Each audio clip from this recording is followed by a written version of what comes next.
My name is Irvin Hu. Mary and I started going to the garden in spring of 2024. We had both taken a long pause. She was a lot more involved as a kid. I wasn't. My boss and I are also very close, and he's an outspoken Christian, and he's always telling stories about how he had a lot of close calls and his faith, and God had saved him, and otherwise he wouldn't have been able to get through those moments in his life. And I accepted Jesus when I started to see the same instances in my life, like meeting Mary and staying with her against all odds, for many years before we got married. Meeting Daniel, who is now a mentor and a close friend for over 12 years, and finding my career with him as a financial advisor and surviving a lot of ups and downs in that career as well. And mending my relationship with my parents and learning to forgive and learning how to repair other relationships in my life. And I continue to see how God is blessing me and guiding me.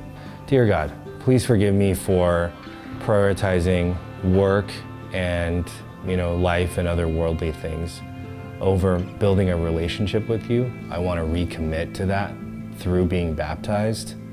Please help me to be a good husband to Mary and a good father to my son, Michael. Part of that is being a good example to him so he has a relationship with God early on in his life. My favorite verse is Ephesians 2:8-10, and it reads, "For it is by grace you have been saved through faith, and this not from yourselves, it is the gift of God, not by works, so that no one can boast. For we are God's workmanship, created in Christ Jesus to do good works, which God prepared in advance for us to do." And the reason that I like that verse is because it reminds me that everything I have has been given to me by God, and reminds me to be humble. Also that having a relationship and being faithful is my one priority. I want to thank everyone that I've met here. I especially want to thank Edward, my neighbor, who brought Mary to the garden, and then she brought me. I also want to thank Pastor David for meeting with me. He put me with Irvin, who was my mentor for many months. He's become a good friend.